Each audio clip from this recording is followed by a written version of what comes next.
Word recently spread that the National Institutes of Health has put ivermectin on the approved list for COVID treatments. Let's talk about it.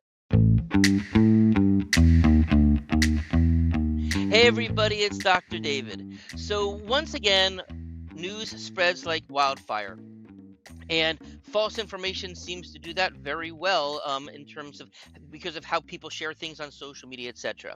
So recently, there was this posting that says that ivermectin was added to the list of treatments from by the National Institutes of Health, and that the National Institute of Health was now endorsing ivermectin. Now, widely read Twitter postings had included yesterday, the National Institute of Health added ivermectin to the list of COVID treatments. Looks like the conspiracy theorists were right and the experts were wrong once again. Another one. Suddenly, ivermectin shows up on the NIH website for treating COVID.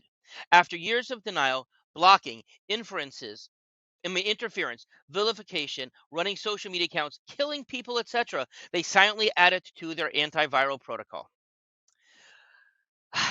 Okay, so this actually first came to my attention. I was watching an interview.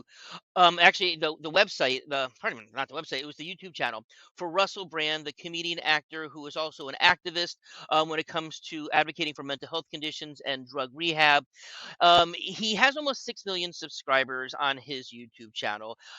He's been somebody that has been putting daily postings out, and he's mostly critical of governments, corporations, politicians, etc.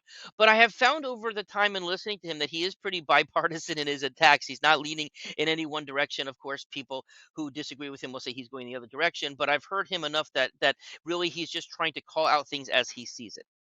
Now, some of the things that he says, I agree with. Some of the things that he doesn't, but I do appreciate that he's trying to do things in a transparent way.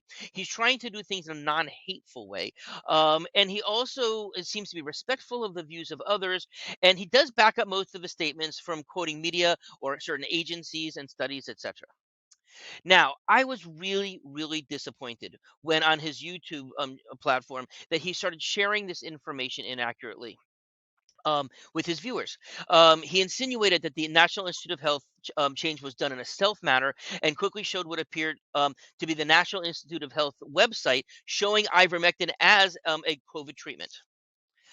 Now, I did some quick fact checking of this because I would have imagined that I would have heard if the National Institute of Health made such a statement, both through my mainstream as well as alternative sources, and I hadn't come across this. So, but I was really quickly able to determine that this was fake news. Okay. And so this really made me view somebody who I was listening to. I really looked at Russell Brand as now as an untrusted source. I was felt very put off by this. I actually removed him from my social media, my YouTube feed, so that I would stop getting having his videos popping up on my homepage.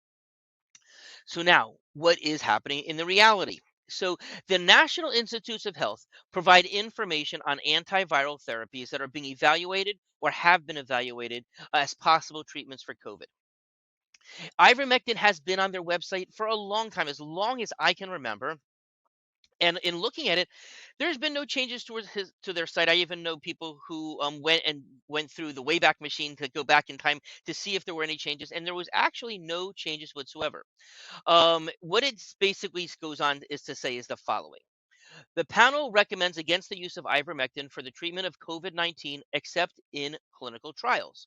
There are insufficient data. I always say are instead of is for data, but it's a plural. There are insufficient data for the COVID-19 treatment guideline panel to recommend either for or against the use of ivermectin for the treatment of COVID-19. So yes, for a while it sounds like although they were not recommending it, they also kind of took a little bit more of a neutral stance than what we had seen from other parts of the government, because they were saying they weren't recommending for or against it. Now, when I was preparing for this video here, I decided to go back because I wanted to go back to see exactly what Russell Brand had said, so I could probably quote him.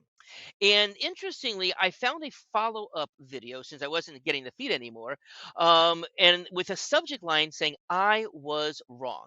Okay. And I have included the link to this in the description down below so you can see exactly what he said. Now, he apologized for his comments. He realized he should have fact checked things better. He said he realized his team, they missed it here. He really said that he was going to strive to be better in the future. Now, while I'm sure there are things that he will say in the future that I will agree with, and there are things that I will not agree with, I do want to acknowledge and appreciate that he was willing to take the stance. Because how often do you hear media sites or other people actually saying, I'm apologizing, I got this wrong, I will do better? That is so uncommon in our day that I really wanted to take my hats off to him for recognizing what he, that what he said was wrong, and he owned up to it. He fessed up to it. And I mean, again, that's really what we need. Um, and so, it was a really bold statement that he did, and that was just great. So, I just would call it out to all, media and government officials. If you make a mistake, it's okay. It's okay to say I'm sorry. It's okay to acknowledge that you made something and you want to do better.